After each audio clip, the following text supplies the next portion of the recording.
दोस्तों स्वागत है आपका मेरे यूट्यूब चैनल पर। मैं आज आपके लाई हूँ फिर से करंट अफेयर्स के कुछ क्वेश्चंस जो आपके एग्जाम के लिए इंपॉर्टेंट हो सकते हैं। तो चलिए शुरू करते हैं। पहला क्वेश्चन है, भारत की पहली पूर्णतः डिजिटल जनगणना कौन सी होगी? भारत की पहली पूर्णतः डिजिटल जनगणना तो होगी आपकी सेंसस 2027, जनगणना 2027 जो आपकी चल रही है। भारत की पहली पूर्णतः डिजिटल जनगणना 2027 है। कोविड-19 महामारी के बाद साल 2021 में होने वाली जनगणना को टालना पड़ा था, जिसके बाद इस नए डिजिटल स्वरूप में फिर से तैयार किया गया। इस ऐतिहासिक अभ्यास का पहला चरण हाउस लिस्टिंग एवं हाउसिंग सेंसस, पहले सब घरों की गणना होगी कि घर कितने हैं। तो house listing and housing census 1 अप्रैल से शुरू हो चुकी है ये जनगणना। इसका मुख्य जनसंख्या गणना चरण जो होगा वो फरवरी 2027 में होगा। कब होगा? जो मुख्य चरण होगा वो होगा आपका 2027 में फरवरी। इसकी राष्ट्रीय संदर्भ तिथि 1 मार्च 2027 तय की गई है। इस पर डेटा जुटाने के लिए कागजी फॉर्म की जगह खास तौर पर तैयार किए गए मोबाइल ऐप्स और ऑनलाइन पोर्टल्स का इस्तेमाल किया जा रहा है। देश के नागरिकों को ये पहली बार सुविधा दी जा रही है कि ये वे खुद एक सुरक्षित सरकारी पोर्टल पर जाकर अपनी और अपने परिवार की जानकारी ऑनलाइन दर्ज कर सकें। नेक्स्ट क्वेश्चन आता है, सेंसस 2027 का प्रथम चरण किस नाम से जाना जाएगा? अभी बताया था किस नाम से, house listing and housing census. क्या? House listing and housing census.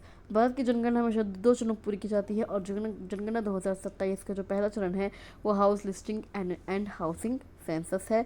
इस चरण में देश के सभी घरों, मकानों की स्थिति और उनमें उपलब्ध बुनियादी सुविधाओं जैसे पानी, बिजली, शौचालय आदि का विवरण डिजिटल रूप से दर्ज किया जाता है। इसके साथ ही राष्ट्रीय जनसंख्या रजिस्टर को भी अपडेट करने की प्रक्रिया जुड़ी हुई होती है।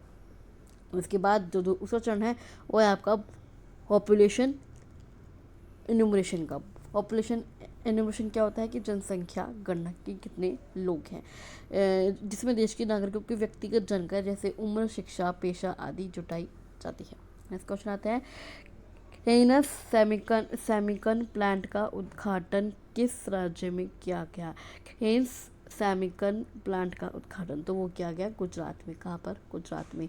प्रधानमंत्री नरेंद्र मोदी ने गुजरात के सानंद में, कहाँ पर? गुजरात के सानंद में 3,300 करोड़ कितने में प्लांट बनाइए? 3,300 करोड़ की लागत से बने हेन्स सेमिकॉन के अत्याधुनिक सेमीकंडक्टर प्लांट का उद्घाटन किया। यह एक OSAT, अब OSAT इसकी फुल फॉर्म क्या है? Outsource semiconductor assembly and test plant है, जहां चिप की असेंबलिंग, टेस्टिंग और पैकेजिंग की जाती है। इस प्लांट में प्रतिदिन लगभग 60 से 63 लाख कितने चिप्स बनाने की क्षमता है इस प्लांट में? 60 से 63 लाख। यहाँ बनने वाले चिप्स का प्रयोग ऑटोमोबाइल, औद्योगिक मशीनों, इलेक्ट्रॉनिक वाहनों और कंज्यूमर इलेक्ट्रॉनिक्स में किया जाएगा। नेक्स्ट क्वेश्चन आते हैं, इंडिया सेमीकंडक्टर मिशन की शुरुआत कब हुई है? इंडिया सेमीकंडक्टर मिशन की शुरुआत हुई 2021 में। कब? 2021 में। ये हुई थी 29 दिसंबर 2021 में। यह इलेक्ट्रॉनिक्स और सूचना प्रौद्योगिकी मंत्रालय के तहत काम करने वाला एक विशेष और स्वतंत्र प्रभाग है। इसका मुख्य लक्ष्य भारत को सेमीकंडक्टर डिज़ाइन, मैन्युफैक्चरिंग और पैकेजिंग के क्षेत्र में एक वैश्विक केंद्र बनाना है। भारत सरकार ने इस महत्वाकांक्षी योजना के लिए 76,000 करोड़ कितने मंजूरी दी थी? भारत सरकार ने 76,000 करोड़ का वित्तीय प्रोत्साहन पैकेज मंजूर किया था, जिसके तहत कंपनियों को भारत में प्लांट लगाने के लिए सब्सिडी दी जा रही है। और ये एक कंपनी बनी है आपकी, प्लांट बना है हेन्स सेमिकन प्लांट, और ये शुरुआत कब हुई आपकी? 2021 में इस मिशन की। नेक्स्ट क्वेश्चन आता है, सम्राट सम्प्रति संग्रहालय कहाँ स्थापित किया गया? कौन सा संग्रहालय? सम्राट सम्रपति संग्रहालय। तो ये किया गया गांधीनगर में। कहाँ पर? अहमदाबाद के, गुजरात के गांधीनगर में।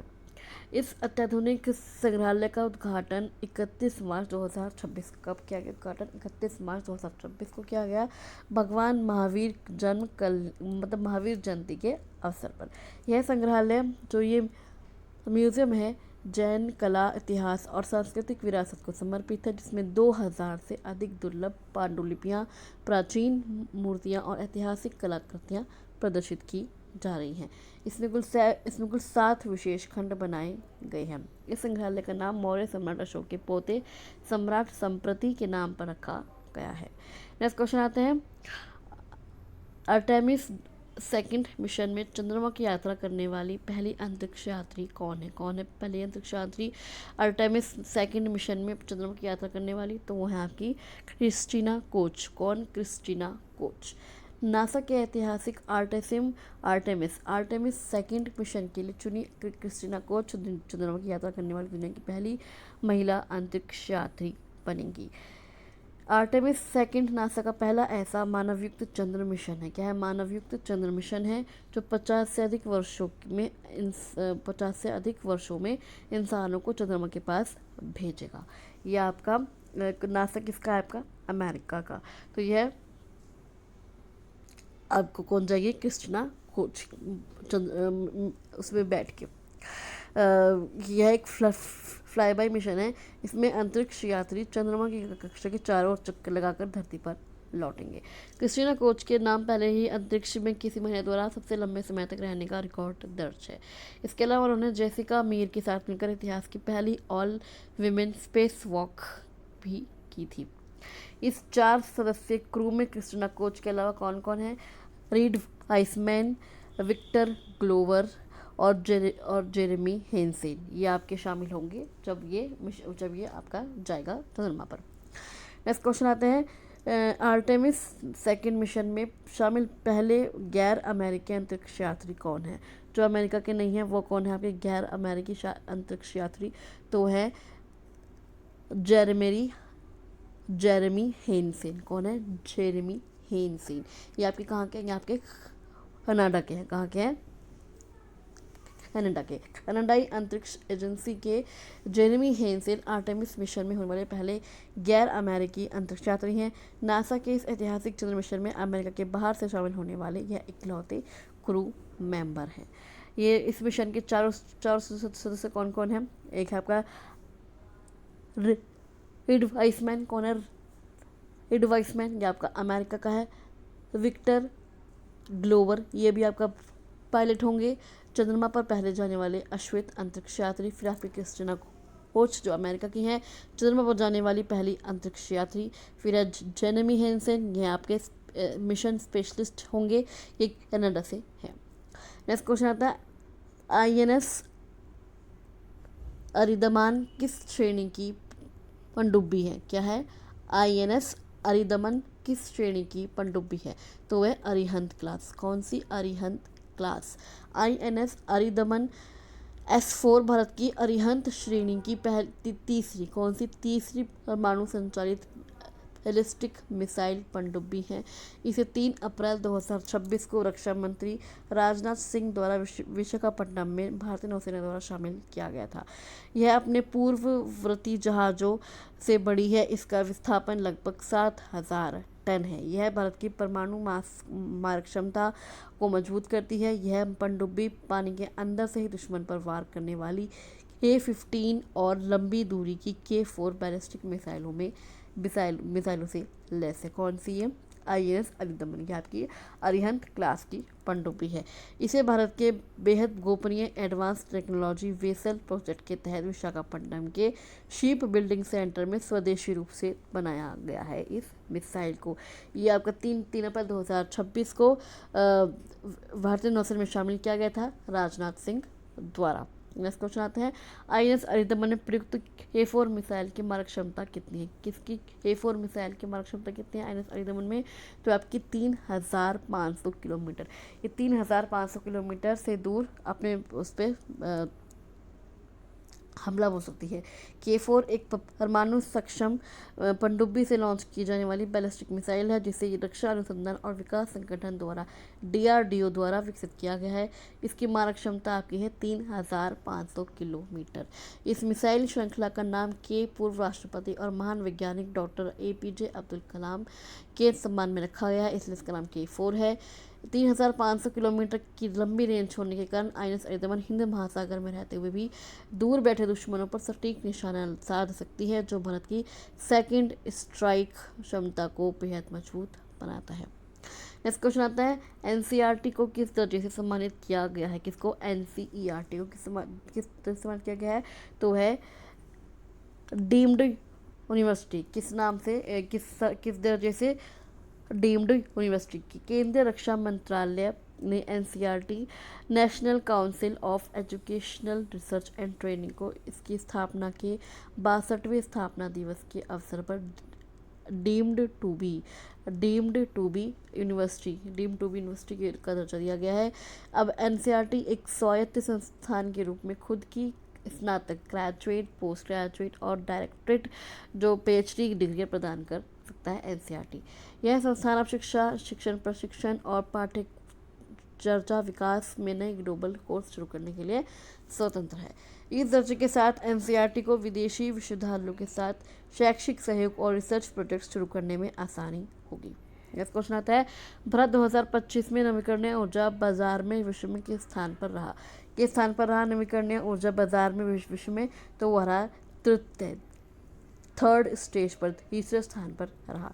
International renewable energy agency arena की रिपोर्ट के अनुसार भारत साल 2025 में चीन और संयुक्त राज्य, सबसे पहले कौन है? चीन है, फिर कौन है? फिर आपको संयुक्त राज्य अमेरिका यूएसए है, के बाद दुनिया का तीसरा सबसे बड़ा नवीकरणीय ऊर्जा बाजार बनकर उभरा है। भारत ने वर्ष 2025 में रिकॉर्ड 44.5 कितनी 44.5 गीगावाट की अधिक से की गई नवीकरणीय ऊर्जा क्षमता जोड़ी, जो किसी भी एक साल में की गई अब तक की सबसे बड़ी वृद्धि है। वर्ष 2025 के अंत तक भारत की कुल स्थापित नवीकरणीय ऊर्जा क्षमता बढ़कर 250 गीगावाट के पार पहुंच गई। नेक्स्ट क्वेश्चन आता है नो योर कैंडिडेट। ये क्या है? Know your candidates KYC feature किस संस्था ने लॉन्च किया है? किस संस्था ने लॉन्च किया है ये feature know your candidates KYC? तो क्या निर्वाचन आयोग ने। किसने? इलेक्शन कमीशन ने ऑफ इंडिया ने। भारतीय निर्वाचन आयोग ने चुनाव प्रक्रिया में पारदर्शिता और जवाबदेही बढ़ाने के लिए नो योर कस्टमर केवाईसी अपने उम्मीदवारों को जाने नामक मोबाइल ऐप और फीचर लॉन्च किया है। मतदाता इस ऐप के जरिए अपने क्षेत्र से जुड़ रहे चुनाव लड़ रहे उम्मीदवारों के आपराधिक, ऐतिहासिक या चल रहे अदालती मामलों के बारे में पूरी जानकारी हासिल कर सकता है। इसके माध्यम से उम्मीदवार द्वारा नामांकन पत्र में घोषित की गई संपत्ति और शैक्षिक योग्यता का विवरण भी देखा जा सकता है। नेक्स्ट क्वेश्चन आते हैं 16 वर्ष से कम आयु के बच्चों के सोशल मीडिया उपयोग पर प्रतिबंध लगाने वाला देश कौन सा है? वो है आपका मलेशिया। जून 2026 में प्रभावी नए ऑनलाइन सुरक्षा नियमों के तहत 16 साल से कम उम्र के बच्चों के लिए सोशल मीडिया अकाउंट बनाने पर पूरी तरह रोक लगा दी गई है। नेक्स्ट क्वेश्चन आता है वर्ल्ड आर्चरी द्वारा para Archer of the year 2025 पुरस्कार किसे दिया गया? वर्ल्ड आर्चरी द्वारा para Archer of the year 2025 पुरस्कार किसे दिया गया? तो वो दिया गया शीतल देवी। किसे? शीतल देवी। वर्ल्ड आर्चरी द्वारा भारत की स्टार पैरा तीरंदाज जो पैरा आर्कर है वो शीतल देवी को para Archer of the year पुरस्कार से सम्मानित किया गया है। जम्मू कश्मीर की रहने वाली 19 वर्षीय शीतल देवी विश्व पैरा तीरंदाजी चैंपियनशिप से स्वर्ण पदक जीतने वाली दुनिया की पहली और एकमात्र बिना हाथों वाली महिला तीरंदाज बनी। उन्होंने ग्वांगजू जो दक्षिण कोरिया में है अब में आयोजित चैंपियनशिप में महिला कंपाउंड व्यक्तिगत स्पर्धा में यह मुकाम हासिल किया। इनके जन्म से ही दोनों हाथ नहीं थे। शीतल अपने पैरों, छाती और कंधों के अद्भुत तालमेल से तीरंदाजी करती हैं।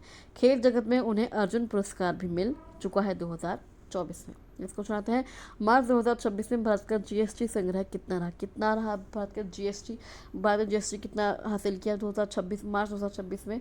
तो वो किया गया 2.25 लाख करोड़। कितने? सवा दो लाख करोड़।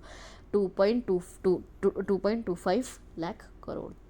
मार्च 2026 में भारत का कुल जो जीएसटी संग्रह रहा वो रहा आपका 2 लाख करोड़ के करीब। चूँकि 2 लाख करोड़ को सीधा चूँकि हम सही इस मार्च 2026 में भारत का सकल जो जीएसटी कलेक्शन सालाना आधार पर 8.8% बढ़कर 2,64,000 करोड़ पहुँच गया, जो कि मार्च 2025 में 1,83,000 करोड़ था। 22,000 करोड़ के रिफंड को घटाने के बाद अगर हम मार्च 2026 का भारत का वास्तविक शुद्ध जीएसटी संग्रह देखेंगे तो 1,70,990 करोड़ था, जिसमें 8.2 की सालाना वृद्धि दर्ज की गई। घरेलू लेन देन से प्राप्त जीएसटी में 5.9% की वृद्धि हुई, जबकि आयात में जुड़े टैक्स में 17.8% का जबरदस्त उछाल देखा गया। पूरे वर्ष में कुल ग्रॉस जीएसटी संग्रह 8.3% की बढ़त के साथ लगभग 22.27 लाख करोड़ के पार पहुंच गया। तो चलिए अभी के लिए बस इतना ही। आई होप आपको ये एमसीक्यूज़ ये वीडियो अच्छी लगी हो। अगर आपको एमसीक्यूज़ वीडियो अच्छी लगी हो तो आप इस वीडियो को लाइक कर सकते हैं, शेयर कर सकते हैं और इस चैनल को सब्सक्राइब करके ज़रूर जाएगा। और अब आप मुझे कमेंट बॉक्स में बता सकते हैं कि आपको ये वीडियो कैसे लगी। चलिए मिलते हैं अगले वीडियो में, तब तक के लिए थैंक यू सो मच।